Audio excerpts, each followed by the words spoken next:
Et les occasions, quand l'occasion, tu donnes une occasion, il doit l'exploiter.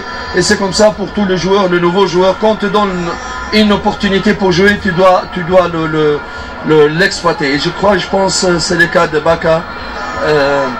Il a fait de belles prestations. Wachezaji ni kweli wengi walikuwa kuna wenyewe walikuwa achezi mara kwa mara, lakini naweza sema kama walifanya kazi ya kwao, walijitahidi. Kweli kuna wenyewe wameonesha wamecheza vizuri kuliko wengine, lakini hiyo pia ni kazi yetu ya kuwapatia confidence, kuwajengea confidence jua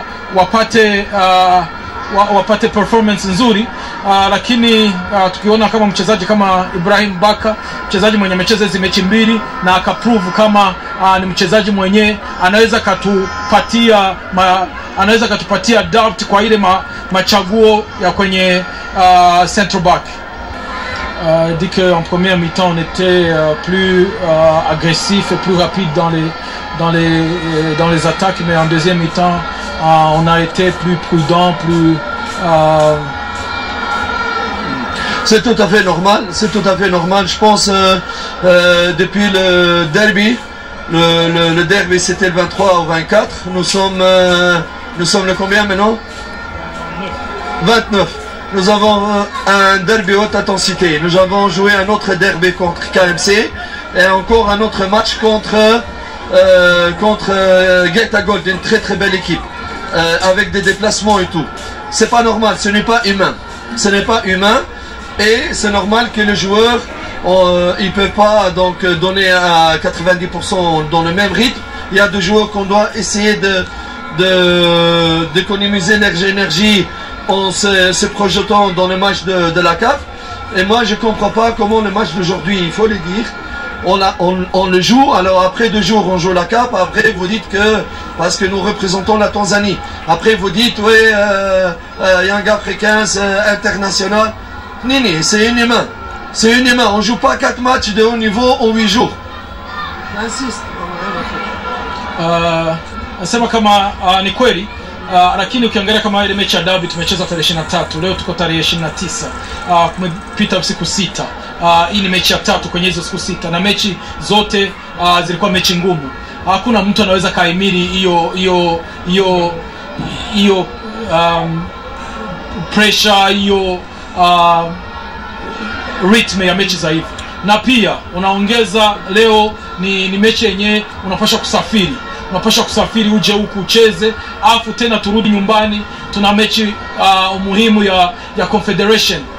Tunaona kama hii mechi ni mechi yenyewe inakuja kututoa nguvu kwenye hiyo mechi tunaenda kucheza ya Confederation. Sisi tuna represent Tanzania, tunawaza kama na wao wanapaswa kutusaidia kwa kusema tu represent vizuri. Hivi leo kesho tusafiri tena tufike Dar es Salaam tu recovery tujiandae tena na mechi ya Jumatano. Tunisia Taifa is cancelled the games for Club Africain from Tunisia. Cancel 2 games in the week. It's not acceptable. Kama hiyo timu tunaenda kucheza na Tunisia na imesha ligi ya kwao, hawajacheza mechi mbili, hivi wanakaa wanasubiri sisi.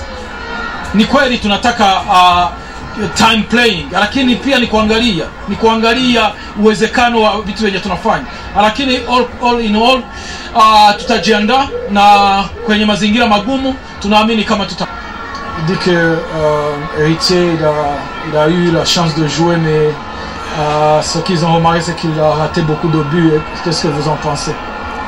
Héritier il est resté longtemps sans jouer, il a joué un match presque complet, le dernier match il y a 3 jours.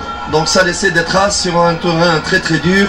C'est normal qu'il n'était pas bien, mais moi je n'avais pas d'autre solution que le laisser le maximum possible, parce que Mayel revient des blessures et n'était pas apte à jouer tout le match. Mais je dois quand même les féliciter. Il faut être indulgent avec lui et respectueux envers lui. Il a envie de donner, mais avec la fatigue le corps n'a pas répondu. Ni kweli ametumika kwenye hizi mechi mbili, lakini kitu kikubwa amekuja kusaidia timu wakati wenyewe tulikuwa tunamhitaji. ni kweli performance ya kwake leo haijawa nzuri sana, lakini pia tuangalie na sisi amefanya muda mrefu mbele hajacheza, na tukaenda kacheza ile mechi ya KMC akacheza dakika 90. Ni kusema ile dakika 90 na yeye kuna vitu vyenyewe imemtoa ndani akabaki nguvu kidogo, na sisi wenyewe ndio tunapaswa kubuild confidence ya kwake, tunapaswa kumsupport na pia kumhamasisha, kumuonyesha kama anaweza akafanya kitu kizuri. Na ndio maana leo tulikuwa tumemwacha sana uwanjani juu Mayele anatokea kwenye alikuwa injured. Sasa alikuwa hatakiwi kucheza dakika zinapita 20-25, na ndio maana tukamwacha Makambo acheze kwanza juu Mayele apate zile dakika 20-25 asije akazidisha afu akashindwa kucheza uko mbele.